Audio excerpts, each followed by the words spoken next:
السلام علیکم ورحمۃ اللہ وبرکاتہ۔ نحمدہ و نصلی و نسلم علی رسولہ الکریم، اما بعد۔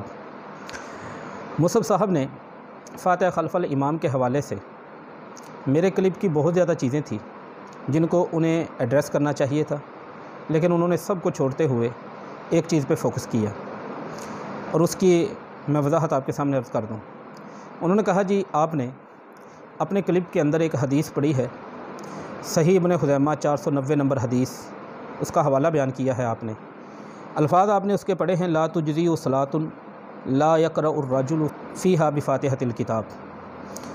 انہوں نے کہا کہ آپ نے جو لفظ پڑھے ہیں لا یقرأ الرجل، صحیح ابن خزیمہ میں 490 نمبر پر الرجل کے لفظ نہیں ہے۔ تین انہوں نے میرے اوپر فتوے لگائے۔ سب سے پہلا کہ آپ نے نبی صلی اللہ علیہ وسلم پر جھوٹ باندھا ہے۔ نمبر 2، مجھے الفاظ واپس لینے چاہیے۔ نمبر 3، مجھے توبہ کرنی چاہیے۔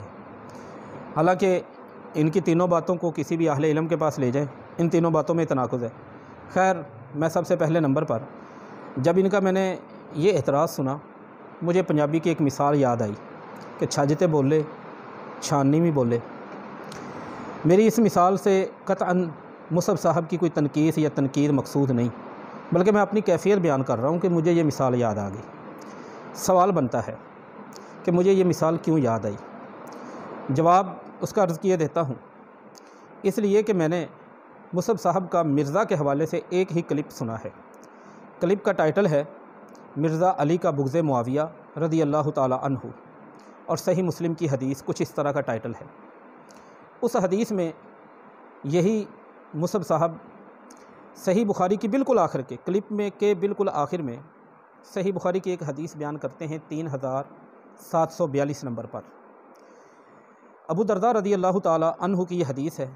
اچھا، نام ابو درداء ہے، یہ ابو الدرداء پڑھ رہے تھے، ابو الدرداء، الف لام نہیں پڑھنا مصعب صاحب، یہ ویسے ایک عرض کر رہا ہوں خیر خواہی کے طور پر، اسے اپنی شان کی گستاخی نہ سمجھیے گا۔ ابو درداء ہے، آپ ابو الدرداء پڑھ رہے تھے۔ بہرحال 3742 نمبر حدیث صحیح بخاری کی آپ نے بیان کی، کلپ کے آخر میں بیان کی۔ قرات کے حوالے سے ہے واللیل اذا یغشی والنہار اذا تجلی والذکر والانثی، اس قرات کے حوالے سے آپ بیان کرتے ہیں کہ ابو درداء رضی اللہ تعالی عنہ، حدیث کے آخر میں آپ کہتے ہیں کہ ابو درداء رضی اللہ تعالی عنہ نے کہا کہ یہ حدیث مجھے نبی صلی اللہ علیہ وسلم نے اپنے سامنے بٹھا کر یا میں نے ان کے سامنے بیٹھ کر پڑھی، آج یہ لوگ مجھے منع کرتے ہیں، آج یہ لوگ مجھے منع کرتے ہیں۔ یہ الفاظ آپ نے حدیث کے بیان کیے صحیح بخاری کی 3742 نمبر پر، اور اللہ کی عزت کی قسم آپ کے بیان کردہ یہ الفاظ صحیح بخاری کی 3742 نمبر حدیث میں موجود نہیں ہیں۔ اگر الرجل کا لفظ اس کے معنی میں کوئی فرق نہیں پڑتا، اگر میں بول لوں تو آپ یہ 3 باتیں کہتے ہیں، اب آپ ہی فرما دیں کہ میں نے اس پر کیا کیا کہنا ہے، کیونکہ میں تو آپ کی شان میں یہ گستاخی نہیں کر سکتا کہ آپ نے جھوٹ باندھ دیا، وہ کر دیا، توبہ کرے، میں کیا حق رکھتا ہوں۔ نمبر 1، اسی کلپ کے شروع میں آپ نے صحیح مسلم کی جو حدیث پڑھی، اس حدیث کے اندر ابو سفیان رضی اللہ تعالی عنہ کے الفاظ آپ نے بیان کیے کہ انہوں نے نبی صلی اللہ علیہ وسلم سے کہا کہ ثلاث آتینیہن، 3 چیزیں ہیں، آپ وہ مجھے عطا فرما دیں۔ آپ ان 3 چیزوں کو جب ڈسکرائب کرتے ہیں، تفصیل سے بیان کرتے ہیں، تو اس میں ایک چیز آپ یہ بیان کرتے ہیں کہ ابو سفیان رضی اللہ تعالی عنہ نے کہا کہ اندی احسن العرب، میرے پاس عرب کی سب سے خوبصورت اور جمال والی خاتون ہے، ام حبیبہ، آپ اس سے نکاح کر لیں۔ آپ نے حدیث کے یہ لفظ بیان کیے کہ آپ اس سے نکاح کر لیں، تو اس کے مطابق لفظ کچھ اس طرح سے ہونی چاہیے تھے کہ زوجہا یا انکحا، حالانکہ حدیث میں وہاں پر جو لفظ ہیں صحیح مسلم 2501 نمبر حدیث، ان لفظوں کا ترجمہ یہ نہیں بنتا کہ آپ اس سے نکاح کر لیں، بلکہ وہاں پہ لفظ ہیں ازوجوکہا۔ ابو سفیان کہتے ہیں رضی اللہ تعالی عنہ، اللہ کے رسول صلی اللہ علیہ وسلم، میں آپ کی شادی اس ام حبیبہ سے کر دوں، فرق کتنا ہے، آپ اس سے نکاح کر لیں، میں آپ کی شادی اس سے کر دوں، کتنا فرق ہے۔ آپ نے اسے تحریف کہتے ہیں، لیکن میں تو نہیں آپ پر اس طرح کا کوئی فتویٰ لگا سکتا، نہ میری کیپیسٹی، نہ میری ہمت، اس لیے یہ مثال میرے ذہن میں آئی۔ مزید آپ اس صحیح مسلم کی حدیث 2501 نمبر بیان کرتے ہوئے کہتے ہیں کہ ابو سفیان نے ایک بات کہی کہ اللہ کے رسول صلی اللہ علیہ وسلم تو امیرونی کے لفظ ہیں وہاں پر، امرا یؤمر باب تفعیل سے محموز الفا، آپ مجھے امیر بنا دیں۔ آپ تو امیرونی کے لفظ کو پڑھتے ہیں تو امیرونی، یہ کیفیت ہے، اور آپ کہتے ہیں جی آپ مجھ سے صرف پر مناظرہ کر لیں۔ یہ تھوڑے سے تو آپ سیٹ کر لیں، اور یہ مناظرے کا شوق بھی اللہ کے فضل سے بندہ ناچیز پورا کرے گا انشاءاللہ، اور ایسے انداز سے پورا کرے گا کہ آپ مجھے دعائیں دیں گے۔ یہ حالت ہے۔ اب حدیث میں لفظ ہوں تو امیرونی آپ پڑھیں تو امیرونی، حدیث میں لفظ ہوں ازوجو کہا میں آپ کی شادی ام حبیبہ سے کر دوں اور آپ اس کو بنا دیں، آپ اس سے نکاح کر لیں۔ صحیح بخاری کی حدیث 3742 نمبر، اس میں وہ جملہ ہی موجود نہ ہو جو آپ اس حدیث میں بیان کر دیں۔ اب اس کو کیا کہا جائے؟ خیر، یہ تو مثال جو میرے ذہن میں پنجابی کی آئی تھی اس کی وضاحت میں نے دی ہے۔ اب اللہ کے فضل سے اہل حدیث طالب علم ہوں، آپ کو پورا حوالہ عرض کرتا ہوں کہ الرجل کے لفظ جو میں نے پڑھے ہیں ان کی حیثیت کیا ہے۔ حدیث کا ایک ادنا سا طالب علم بھی جانتا ہے کہ ایک لفظ اگر کسی ایک سند میں نہیں آیا، ایک سند کے ساتھ آنے والے متن میں نہیں آیا، دوسری جگہ پر موجود ہے، سند اس کی صحیح ہے، تو وہ اس حدیث کے ساتھ بیان کیا جا سکتا ہے اسی کے حوالے کے ساتھ۔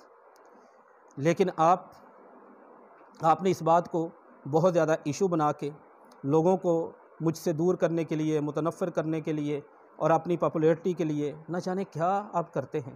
اللہ سے ڈر نہیں لگتا حضور والا جب آپ اس طرح کے کام کرتے ہیں؟ اب میرا دعویٰ سنیے۔ سب سے پہلے نمبر پر یہ الرجل کے لفظ اسی حدیث میں صحیح سند سے ثابت ہیں۔ دل پہ ہاتھ رکھ کے، دل تھام کے ذرا سنیے گا اس فقیر کی گزارشات۔ دارقطنی، سنن دارقطنی حدیث کی کتاب ہے، جلد نمبر 1 صفحہ نمبر 321 حدیث نمبر 17۔ سنن دارقطنی جلد نمبر 1 صفحہ نمبر 321 حدیث نمبر 17، اس میں لفظ ہیں اور سند صحیح ہے، میں ذمہ دار ہوں اس بات کا۔ لا تجزی صلاۃ لا یقرأ الرجل فیہا، سارے الفاظ صحیح ابن خزیمہ والے ہیں اور الرجل کا لفظ اس جگہ پر موجود ہے، نمبر 1۔ نمبر 2، امام بیہقی رحمۃ اللہ علیہ کی کتاب ہے معرفت السنن والآثار، نام تو آپ نے سن ہی رکھا ہوگا۔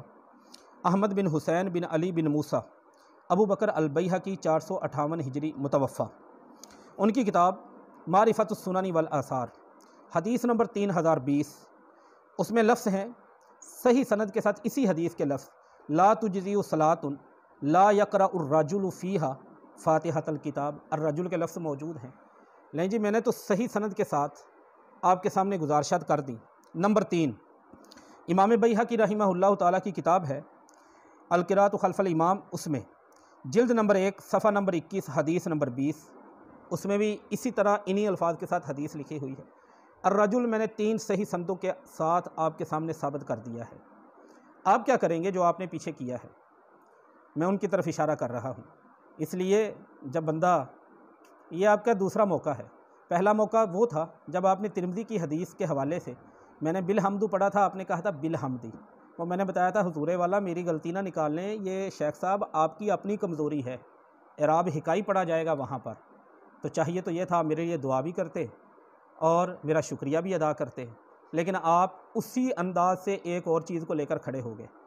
اب ایک سوال عام لوگوں کے ذہن میں آ سکتا ہے کہ آپ نے صحیح ابن خزیمہ کا حوالہ دیا، الرجل کے لفظ صحیح ابن خزیمہ میں نہیں، اگرچہ دوسری حدیثوں میں صحیح سند سے ثابت ہے، تو آپ نے صحیح ابن خزیمہ کا حوالہ پھر کیوں دیا؟ آپ ان کتابوں کا حوالہ دیتے۔ سب سے پہلے تو وہ 3 چیزیں جو مصعب صاحب نے فرمائی ہیں ان کا تو واضح طور پر کہ نہ مجھے توبہ کی ضرورت ہے اس جگہ پر اللہ کے فضل سے، اور نہ نوبت نبی صلی اللہ علیہ وسلم پر جھوٹ باندھنے کی آئی ہے، اور نہ ہی مجھے الفاظ واپس لینے کی ضرورت ہے، بلکہ یہ سارے کام آپ کو کرنے چاہیے مصعب صاحب۔ اب آتے ہیں دوسری بات کی طرف، جو سوال میں نے اٹھایا، کیا ایسا کیا جا سکتا ہے، کیا ایسا کرنے کی گنجائش ہے یا نہیں؟ جی بالکل، اللہ کے فضل سے ایسے کرنے کی گنجائش بالکل موجود ہے کہ آدمی کتاب کا حوالہ دینے کا مطلب کیا ہوتا ہے پہلے یہ سمجھیے۔ کسی کتاب کا حوالہ دینے کا مطلب یہ ہوتا ہے کہ وہاں پہ سند لکھی ہے، جو الفاظ میں پڑھ رہا ہوں وہ سند جا کر آپ دیکھ لیں، یہ مطلب ہوتا ہے حدیث کی کتاب کا حوالہ دینے کا۔ تو ایک سند بیان کر کے آگے متن بیان کرنا جو دوسری کتابوں میں بھی آیا ہو، وہ تمام الفاظ جمع کر کے جیسے میں نے الرجل کے لفظ وہاں پہ بیان کیے، کیا اس کی گنجائش ہے کہ نہیں؟ اس کے حوالہ جات ملاحظہ فرمائیں۔ بالکل اللہ تعالیٰ کے فضل سے اس کی گنجائش موجود ہے۔ پہلا حوالہ سیر اعلام النبلاء جز نمبر 14 صفحہ نمبر 372، عربی نسخہ ہے۔ سیر اعلام النبلاء میں ابراہیم حربی رحمہ اللہ تعالیٰ فرماتے ہیں، واقعہ لمبا ہے، میں مختصراً عرض کرتا ہوں اس کو، کہ ہم نے ایک دن واقدی کو کہا، وہ مدینہ کی مسجد میں بیٹھا ہوا تھا، جالساً الی اسطوانۃ فی مسجد المدینۃ وہو یدرس، حدیثیں وغیرہ سبق پڑھا رہے تھے، حدیثیں بیان کر رہے تھے۔ ہم نے انہیں کہا کہ ایک بات بتائیں، ھذا الذی تجمع الرجال تقول حدثنا فلان و فلان وجئت بمتن واحد، آپ پیچھے کئی سندیں بیان کرتے ہیں، کئی راویوں کا نام لیتے ہیں، آگے سب راویوں کا متن ایک ذکر کر دیتے ہیں، آپ ایسا کیوں نہیں کرتے کہ ہر راوی کا نام لے کر الگ سے اس کا متن، پھر نام لے کر الگ سے اس کا متن، پھر نام لے کر الگ سے اس کا متن، ایسا کیوں نہیں کرتے؟ واقدی رحمہ اللہ نے کہا ٹھیک ہے میں کرتا ہوں۔ کہتے ہیں وہ چلے گئے کسی کام سے، ایک ہفتے بعد وہ دوبارہ ہمارے پاس آئے، ثم جاءنا بغزوۃ احد فی 20 جلدا، 20 والیم 20 جلدیں تھیں ان کے پاس غزوہ احد کے بارے میں۔ انہوں نے کہا میں تو پہلے سب اس سے دیکھ کر آتا ہوں اور تمام راویوں کے نام لے کر آگے ایک متن ذکر کر دیتا ہوں، یا ایک راوی کا نام لے کر تمام راویوں کے متن ذکر کر دیتا ہوں، لیں جی آپ یہ لے لیں۔ ہم نے کہا جی نہیں کوئی ضرورت نہیں، آپ ویسے ہی کیا کریں جیسے آپ پہلے کرتے تھے۔ ایک حوالہ اس بات کا کہ حوالہ دے کر صحیح سند سے جتنے الفاظ اس روایت کے آتے ہوں وہ بیان کیے جا سکتے ہیں۔ دوسرا حوالہ سلسلۃ الاحادیث الصحیحہ، ناصر الدین البانی رحمہ اللہ تعالیٰ ابھی بڑا کوٹ کرتے ہیں مرزا کے حوالے سے، میں نے ایک ہی کلپ ویسے سنا ہے آپ کا، زیادہ فرصت نہیں مل سکی۔ ناصر الدین البانی رحمہ اللہ تعالیٰ سلسلۃ الاحادیث الصحیحہ حدیث نمبر 3279، اس کے تحت ایک واقعہ بیان کرتے ہیں ملک الموت اور موسیٰ علیہ السلام کا۔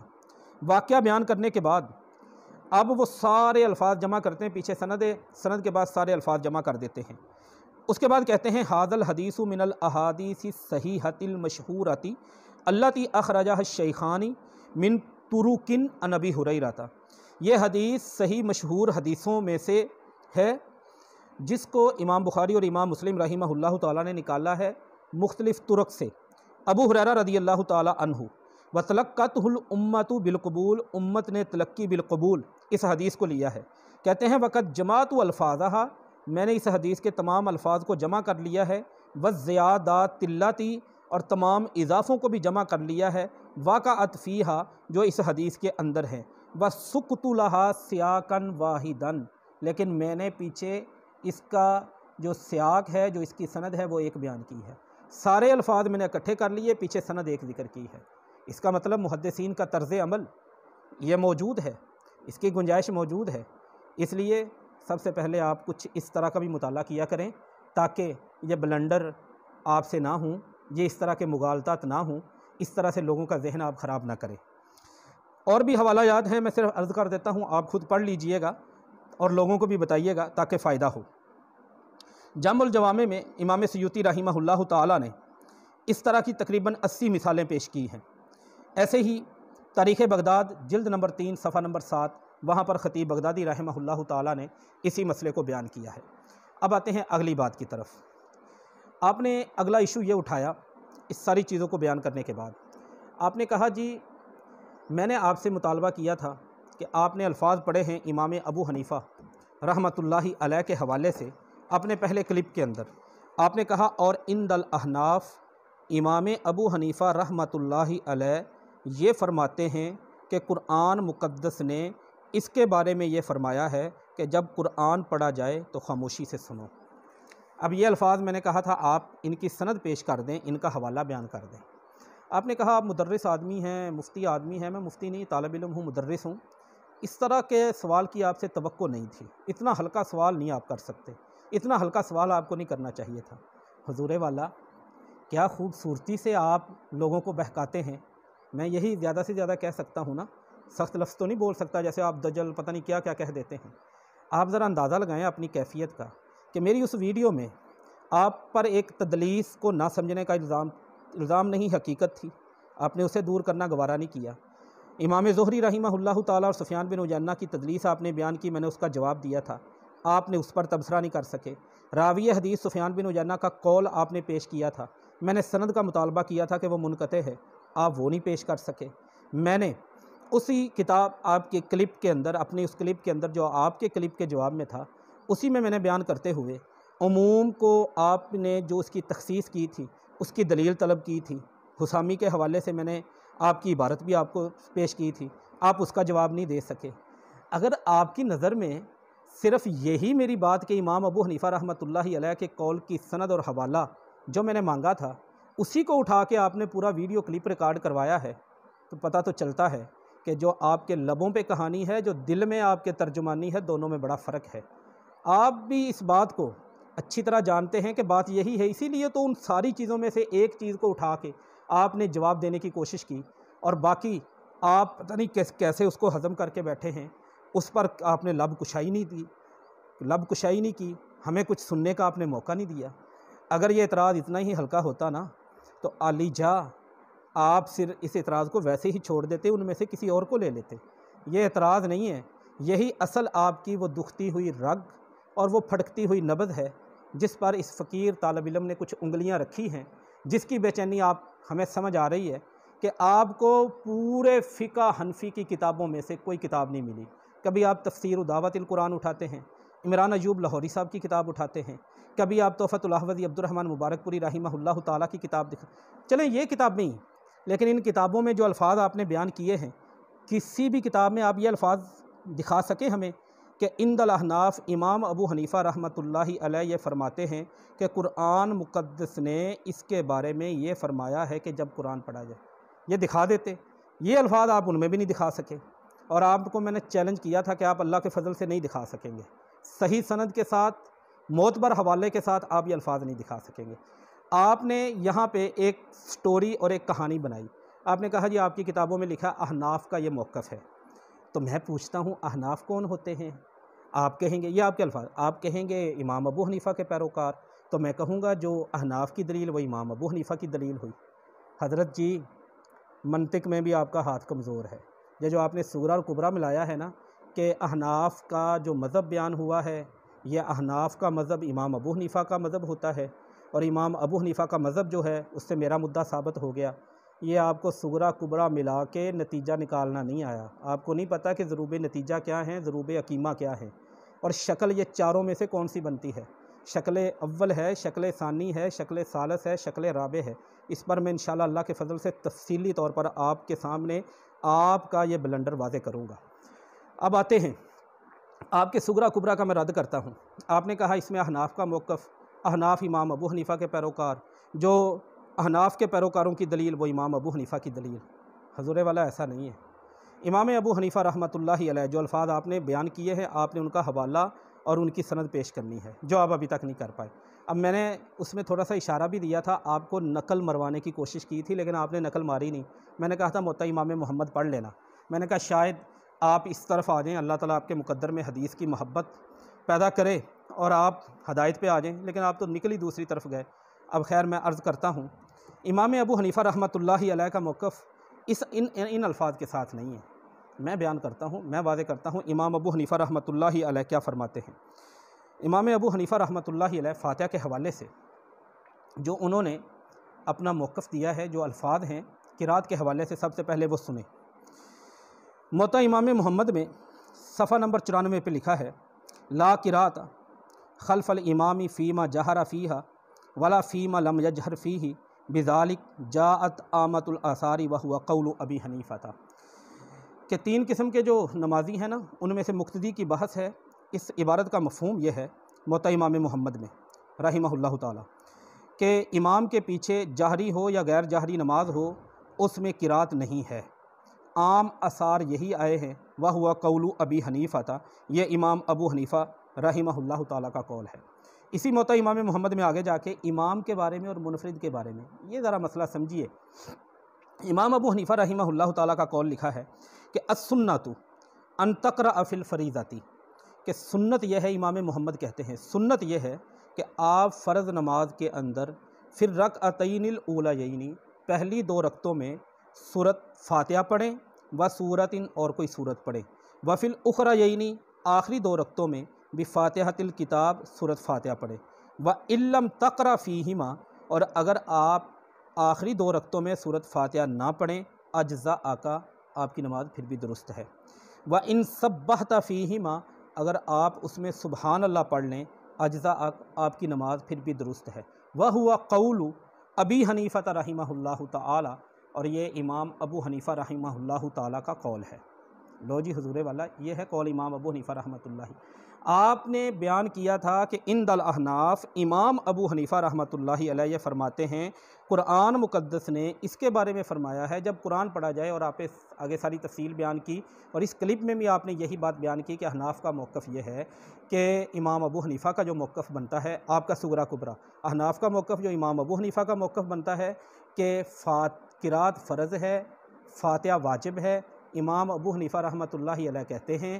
حوالہ میں نے آپ کے سامنے عرض کر دیا، اور یہی بات آپ کی کتاب ہدایہ میں بھی لکھی ہے۔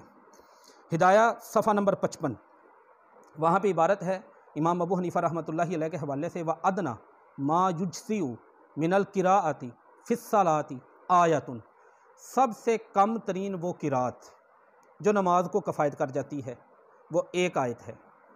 ہدایہ والے کہتے ہیں، امام ابو حنیفہ رحمہ اللہ تعالیٰ ایک آیت کہتے ہیں۔ موطا امام محمد میں لکھا ہے کہ آخری 2 رکعتوں میں پڑھو ہی نہ، سبحان اللہ پڑھ لو۔ اب آپ کہتے ہیں کہ آپ اپنا موقف بیان کر کے امام ابو حنیفہ کے سر پہ لگاتے ہیں۔ آپ کہتے ہیں کہ امام ابو حنیفہ رحمۃ اللہ علیہ کا موقف یہ بنتا ہے کہ قرات فرض ہے اور فاتحہ واجب ہے۔ امام ابو حنیفہ رحمۃ اللہ علیہ نے تو چھٹی دے دی۔ آپ کہتے ہیں ایک آیت جس نے پڑھ لی، اور فاتحہ کی کتنی آیتیں ہوتی ہیں؟ 7۔ تو پتہ یہ چلا یہ آپ کا ذاتی موقف ہو سکتا ہے، آپ کا جماعتی موقف ہو سکتا ہے، امام ابو حنیفہ رحمۃ اللہ علیہ کا موقف نہیں۔ اس لیے میں نے اس بات کے اوپر، اس کہانی کے اوپر جو آپ نے لوگوں کو سنائی کہ امام ابو حنیفہ رحمۃ اللہ علیہ کا قول، وہ میں نے آپ سے حوالہ اس کی سند طلب کی تھی۔ آخر میں صرف اور صرف سادہ لفظوں میں آپ سے ایک سوال چاہتا ہوں۔ جو میں نے حوالہ عرض کیا، اس کے مطابق موطا امام محمد اور ہدایہ، اس کے مطابق امام ابو حنیفہ رحمۃ اللہ علیہ کی رائے کیا بنی کہ فاتحہ نہ پڑھی جائے، نماز ہو جائے گی آخری 2 رکعتوں میں، سبحان اللہ کہہ لے، خاموش رہ لے، کچھ بھی۔ نمبر 2، ہدایہ کے اندر ایک آیت جس نے پڑھ لی، اس کی نماز کو وہ ایک آیت کفایت کرے گی فاتحہ کے ساتھ۔ عبادہ بن صامت نبی کریم صلی اللہ علیہ وسلم کی حدیث بیان کرتے ہیں، لا صلاۃ، نماز کوئی بھی ہو، سری ہو، جہری ہو، نفل ہو، فرض ہو، لا صلاۃ نکرہ ہے، نفی کے سیاق میں ہر نماز اس میں آتی ہے۔ لمن، کوئی بھی بندہ ہو، من کے اندر بھی سب لوگ اس میں آئیں گے، مقتدی بھی آئے گا، منفرد بھی آئے گا، امام بھی آئے گا، کوئی بھی ہو، یعنی نماز کوئی بھی ہو، نمازی کی حالت کوئی بھی ہو، فاتحہ نہیں پڑھتا اس کی نماز نہیں ہوتی۔ امام ابو حنیفہ کہتے ہیں ایک آیت پڑھ لے اس کی نماز کو کفایت کرتی ہے۔ امام ابو حنیفہ کہتے ہیں آخری رکعتوں میں فاتحہ نہ پڑھے اس کی نماز۔ اب آپ ہمیں کوئی صحیح دلیل اپنے سامعین کو دے دے جو اس حدیث اور امام ابو حنیفہ رحمۃ اللہ علیہ ان کی باتوں کے درمیان جو تعارض ہے، جو ٹکراؤ ہے، اس کو حل کر دے۔ صحیح دلیل ہونی چاہیے، صحیح حدیث ہونی چاہیے، آپ وہ پیش فرما دیں۔ صرف یہ ایک گزارش آپ سے ہے، دائیں بائیں بھاگنے کی کوشش نہ کیجیے گا، باقی سارے شوق بھی آپ کے پورے ہو جائیں گے۔